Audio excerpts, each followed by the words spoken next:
क्योंकि पूर्वी संस्कृति कभी भी जो है दूसरे को अहित करने वाली संस्कृति नहीं रही है। पूर्वी संस्कृति हमेशा दूसरे के प्राणों का संवर्धन करने वाली संस्कृति रही है। क्योंकि भले ही जैन धर्म कहें, हिंदू धर्म कहें, वैश्य धर्म कहें, क्रिश्चियन धर्म कहें, लेकिन सबकी मीमांसाएं एक ही है, प्रेम। कहने के अंदाज अलग अलग हैं।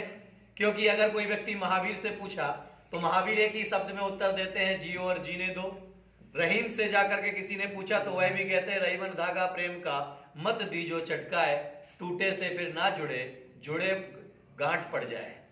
मीरा से भी जाकर के पूछा जाए तो मीरा भी कहती मैं तो कृष्ण प्रेम की दीवानी हूं। जीसस से किसी ने जाकर के पूछा तो उन्होंने भी एक ही शब्द दिया कि लव इज गॉड, प्रेम ही भगवान है। तो यानी संपूर्ण सृष्टि प्रेम के सृजन से जुड़ी हुई है। लेकिन वह प्रेम जब वासना शहित हुआ करता है तो वह लव जिहाद जैसे कलंकित वातावरण का निर्माण करता है।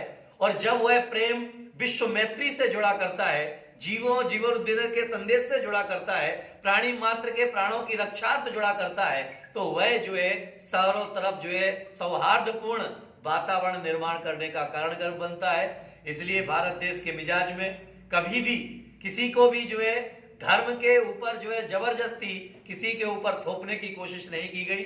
धर्म स्वेच्छा से जो जिया जाता है वही धर्म हुआ करता है। लेकिन जो थोपा जाता है वह संप्रदाय हो सकता है, परंपराएं हो सकती है, लेकिन धर्म नहीं हो सकता है। धर्म तो वह गंगा की धारा की तरह है कि जो भी व्यक्ति आता है उसके अंदर स्नान करता है तो वह नहा धो करके पवित्र और पावन बन करके जाता है। और जो धर्म के नाम पर लड़ाने का कार्य करते हैं, याद में रखना कि धर्म लाड़ करना तो सिखाता है लेकिन लड़ना नहीं सिखाता है। और जो धर्म के नाम पर लड़े वह धर्मात्मा कभी नहीं हो सकता है। जो धर्म के मार्ग पर चलाने की प्रेरणा देता है वह धर्मात्मा हो सकता है। जो चींटी के अंदर भी भगवान को देख सकता है वही सच्चा भगवान का भक्त बन सकता है। लेकिन जो गाय का कत्ल करते हुए भी जिसके हाथ ना कांपते हो, जो व्यक्ति किसी का मर्डर करते हुए किसी के हाथ ना कांपते हो और वह व्यक्ति कहे कि मैं जो है सबसे बड़ा धर्मात्मा हूं, तो कहा जाता है, इस देश के ज्ञानी तत्व लोग कहते हैं कि वह धर्मात्मा के नाम पर केवल एक कलंक तो हो सकता है लेकिन धर्मात्मा किसी भी कंडीशन में नहीं हो सकता है। मैं हमेशा कहता हूं कि राजनीति में धर्म होना चाहिए मगर धर्म में राजनीति कभी नहीं होना चाहिए। जिस दिन धर्म में राजनीति आ जाया करती है, धर्म का वास्तविक स्वरूप समाप्त हो जाया करता है। और जब राजनीति में धर्म आता है तो वह नीति पूर्वक चला करता है।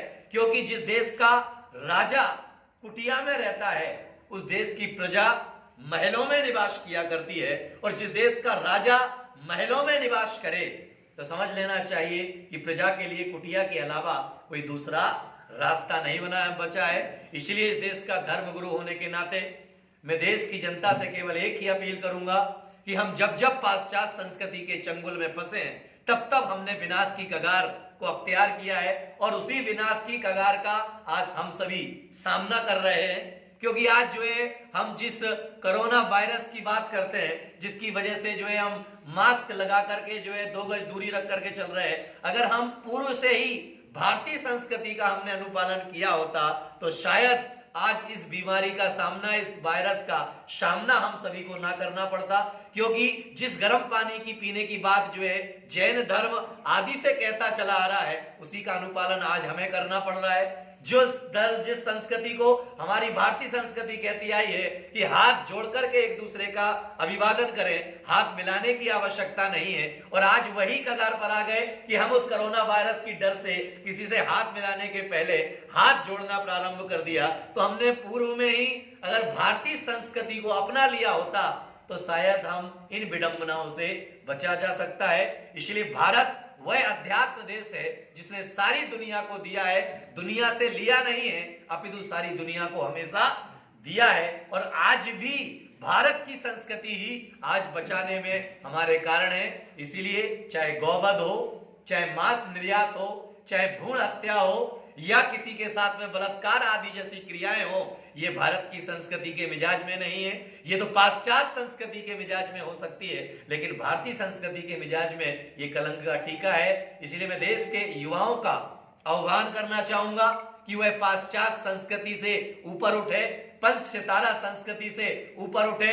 आज नव वर्ष के पूर्व दिन हम सभी यहां पर उपस्थित हैं, जहां जो है आज नव वर्ष का हम स्वागत करने के लिए जो है 31st नाइट पर जो है हम जाम का प्याला लेकर के या किसी होटल या क्लब में जाकर के जो है हम रात्रि 12 बजे तक जो है वहां पर जागरण करके मौज मस्ती करके हम नव वर्ष की शुरुआत करने के लिए जाएंगे। वह नव वर्ष की शुरुआत नहीं है, वह तो हमारे विनाश की शुरुआत है। अरे नव वर्ष की शुरुआत अगर करना है तो वह संत के चरणों में जाकर के, परमात्मा के चरणों में जाकर के उनके आशीर्वाद प्राप्त करके जो है भगवान के चरणों में एक दीप जला करके अगर हम नव वर्ष की शुरुआत करते हैं, क्योंकि वह छोटा टिमटिमाता हुआ दीपक बाहर के अंधेरे को मिटाने का कार्य करता है, लेकिन जब परमात्मा के चरणों में पहुंचते हैं तो वह हमारे अंतःकरण के दीपक को मिटाने में, हमारे अंतःकरण के अंधेरे को समाप्त कर